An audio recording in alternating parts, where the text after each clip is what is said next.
Hello, I'm Sherry River Maitland of Coaching for Change, and I would like to share with you about how to create your heart's desire using the law of attraction and avoiding three major pitfalls.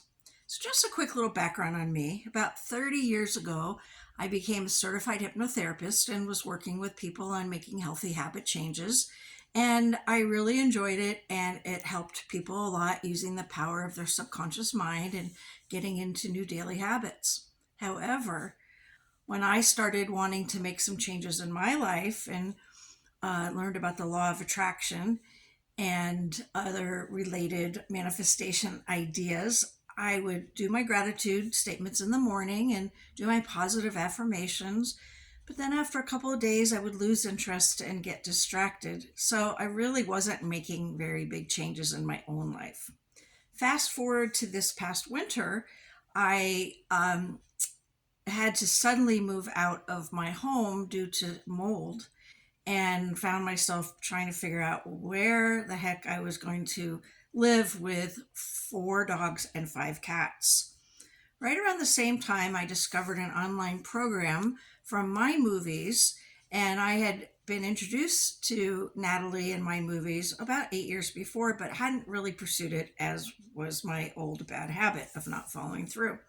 So I started doing their online program, and the first couple months I kind of dibbled and dabbled, but then after a few months, I decided I really need to make some major changes in my life. And so I started diving in a lot more intensely, and these are some of the tools that I used. So, the law of attraction, like attracts like.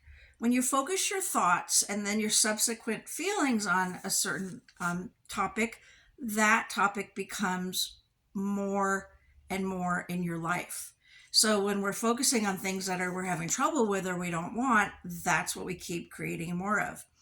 I learned about the reticular activating system, and that is a network of neurons in the brainstem, and it filters out information that's not necessary, and it has a lot to do with how we perceive life.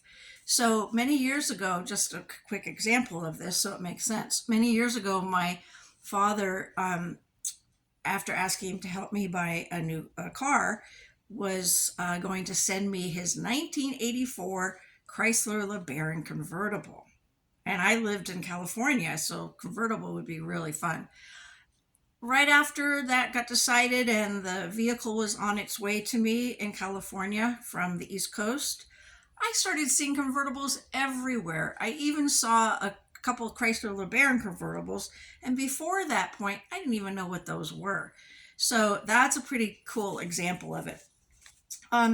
Anyway, so I want to go over what I outlined as the 8 major steps in the law of attraction, and then I'll go into what the 3 pitfalls can be and how to avoid them. So first, clarify your heart's desire and your intention, and the number one goal that you would need to accomplish in order to have your heart's desire. So number 1, clarify. Number 2, ask for what you want, whether you believe in God, angels, the universe, your inner self, whatever your belief system is, ask. That's number 2. Believe you can have it and be receptive. Number 3, believe. Number 4, imagine your intention or your heart's desire is already happening. Very specific and in the present tense. What are you doing, seeing, hearing, feeling, touching, tasting, smelling? You get the idea. So number 4, imagine.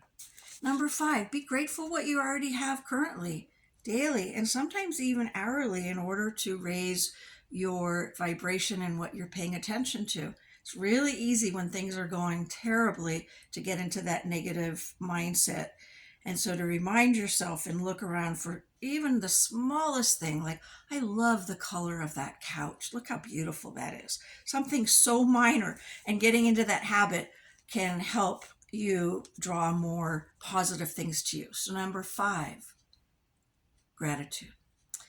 Number 6, release negativity and fear and self-doubt and anxiety.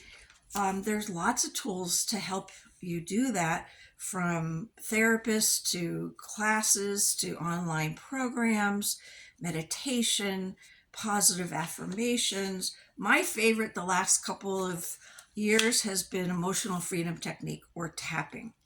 We've got to use both hands. Number 6, release. Number 7, take regular inspired actions. Follow your intuition and callings to you to call that certain person you haven't thought about for a while, or to go make a stop somewhere, see somebody, take a class. Opportunities and people will be coming along your path as you continue to focus on your intention and number 1 goal. So follow your intuition on that. Number 7, take action. Number 8, relax and repeat. That's a really important one. That one has been hard for me because I get worried and I'm running a lot of what ifs in my mind. So coming back to relax and then repeat the steps. So, okay, hopefully you're still with me. So the 3 steps, or the 3 common pitfalls that I'd like to share with you and some solutions are: what happens when you find that this is not happening for you, that it's not working? Why is it not working? I'm saying my affirmations. I'm grateful. I'm making these changes. What's going on? Well, a lot of times it's because the majority of your thoughts during the day, when you're not working on your way of being, are more negative. You're focused on the problem. You're concerned. You're maybe tense and trying too hard. There's a lot of reasons. So one of the main things is to act as if you already have your heart's desire and to make choices from that place of thankfulness, happiness, joy, gratitude. And I'll tell you, I understand it's hard to do that in the face of looming bills and a bank statement that told me otherwise. It's been really hard to stay in that grateful, abundant mindset, but it really, really helps. So continuing to integrate these tools into daily life, not just something you do first thing in the morning. The second one is something that's been very helpful to me, and even recently, are the types of desires. The first one I call yearning. It's when you are very conscious about the lack of what you want, and there's a lot of resistance in you when you're focused on, I don't want that. So we need to shift out of that. So let me keep going and I'll tell you what will work. So the second one that I think of has a little less resistance, a little more positive, is a desire. You still are including the longing for that which you don't have, but there's a little bit more upbeatness, a little bit more positive thoughts and feelings, but it still is resistant. The third one I call pure heart's desire. You think about what you want to create in your life, and it makes you happy, and you get better and better at imagining that, and you look around and you see what you're grateful for, and even little glimmers of it coming in, you notice. So it's a whole way of being. The external facts still hold truth for the reality that you don't want, but you keep coming back to that pure heart's desire. That can really, really help. And finally, last but not least, is when you do your imagining of what you want as already happening, it's very important to do it in a calm, relaxed state, in the present tense, and get very detailed. So before you do it, you could lie down, find a quiet place, take a hot bath, listen to some music, whatever helps you relax, meditate, and then in your mind go over, take at least 5 minutes if you can, what you're hearing. What kind of things are people saying to you in this future reality that you embrace and is your heart's desire? What are you seeing? What are you feeling? What kind of activities are you doing? Really go into great detail. What are the smells you hear? If it's something you've been wanting, a home by the ocean, smell the ocean.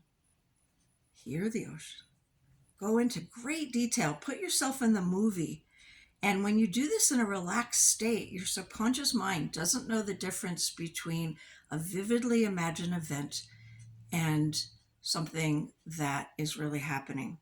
So it works wonders. Believe me, it's amazing.